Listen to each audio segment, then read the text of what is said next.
Hey mamas. Today we're going to talk about a juicy one. We're going to talk about your relationship with your partner post baby. It's something I don't think enough people talk about, and it is definitely something that should be talked about because things change a lot and it doesn't have to be for the worse. It's just different. So, yeah, let's get into it. When I first got pregnant the first time, um, that pregnancy didn't end well, but I never imagined, like, I never imagined at all that anything in my relationship would change post baby. After that pregnancy, it really brought us together, thankfully, because I know loss can tear some people apart. Um, but then when we got pregnant with my daughter, when she was born, we never would have imagined how tired we were, and there was some kinks to work out because we were like such a unit. But after she was born, like she just wanted me. So my husband was kind of like, okay. And I was like, hello, I need some help here. um, and that was like, it was tough because I was like, she does only want me, but like, I need some help here. and, um, and he was also like, I think he was feeling like, oh, like, why doesn't she want me? Like, all I ever wanted was to have a kid. Like, why does she just want her mom? And he was like, well, I guess I'll be around more when she wants me. And I was like, um, so my tip for that is to keep your communication like really solid. Um, I found it really tough to like vocalize what I was feeling, but I knew how much he appreciates communication and making feelings known and everything. So I had emailed him. So I feel like it was such a great thing to do. So if you have trouble vocalizing what you're going through, maybe you could try emailing your partner, which is funny because like we are in the same house and same room and everything, but I didn't want to say it. So I felt it was easier to write it out and for him to just read it. And so I told him how I needed more help and how like I don't know what the heck I'm doing either, and we have to figure this out together. And he really appreciated that, and that really helped. And that was wonderful because when we had when we got pregnant with my son, so my third pregnancy, we kind of knew that part. We were like, yeah, we're a unit. Where we got to tag in and out when we've had enough, and be there for each other. We're each other's village, and whatever else, right? Um, but then uh, after my son was born, then we're caring for a preschooler and a baby. And you don't even realize how much easier you had it when there was only one. But at the same time, when you have never had a child to care for and then you do, it's like such a big adjustment. So it's like a littler adjustment when there's a like any additional children, because you kind of know what the heck's going on.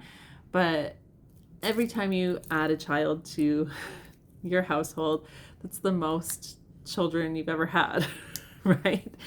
So always a learning curve. And for us, it was like, yeah, we don't get to have like as much alone time with each other. So we don't get to have those like husband and wife things as much. Even when we want to like sit and chat with each other because we love talking to each other. Like my daughter will come and be like, "Mom, mom, mom," or "Daddy, daddy, daddy," or "Mommy, mommy, mommy," or then the baby is like crying for this or that, and like, did I even get 3 words into my husband?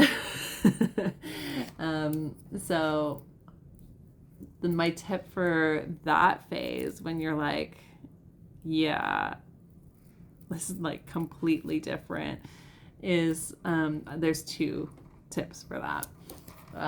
First of all, if you have anybody else in your village, like family members or whatever, who want to hang out with your kids, to let them, you don't have to do that stiff upper lip thing and be like, no, no, no, it's fine. Like, we'll figure it out.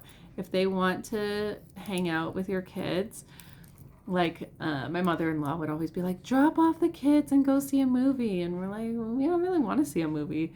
But then eventually we were like, let's just do it. And then we can have like a date night or something. And so definitely take those opportunities when people offer it, because they are most likely being genuine, and you don't have to do that stiff upper lip thing. Let the village come in and help if they are offering. And also not to like be jealous of your relationship before children, but instead think of this period of this chapter of your relationship as like your friendship building chapter.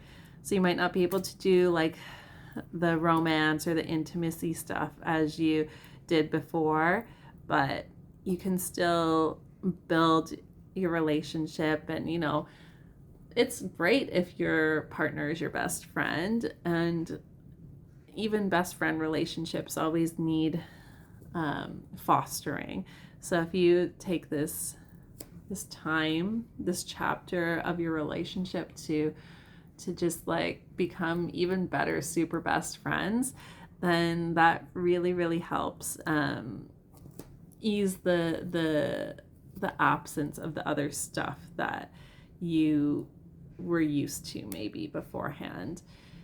And then, just on top of that all, if you find that all that's like, you're like, great, but that's not my relationship, or my partner is expecting like this or that, expecting intimacy like after my 6-month appointment, or expecting this or that, like maybe that's where the email comes in, and you're like, hey, like that's not realistic right now for whatever reasons.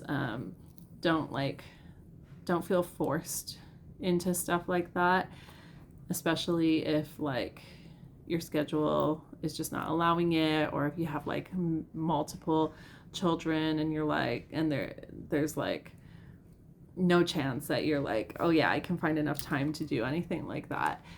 So that can be when you communicate, and you can be like, it's not that I don't want to, but we don't have the time right now, or whatever else. And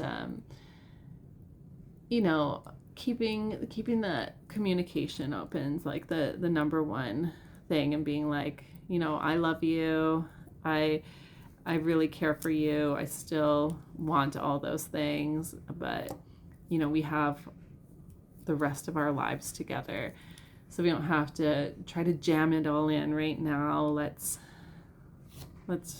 build it organically and keep the communication channels open, and let our relationship grow through this next chapter, sort of thing. So yeah, if that makes sense, I hope it does, because that's what's really been helping me with the change of relationship post children. So if you don't remember. Just a quick review. Keep those communication channels open, even if you have to email because you can't vocalize. Then use the village if they are offering it, and take this chapter of your relationship and shift your mindset around it, and think of it as your best friend building time instead of I don't get to do all the things I was doing before children, and letting that drive a wedge between you and your partner. So I hope that was helpful, and let me know in the comments if you liked that. You can hit subscribe, and you can see all my other videos where I post tutorials, my replays of my Facebook lives, and these mom truth type videos where I talk about what people don't talk about, and hope I can help you in creating a peaceful, joyful motherhood experience. So I will see you on the next one. Take care. Bye for now.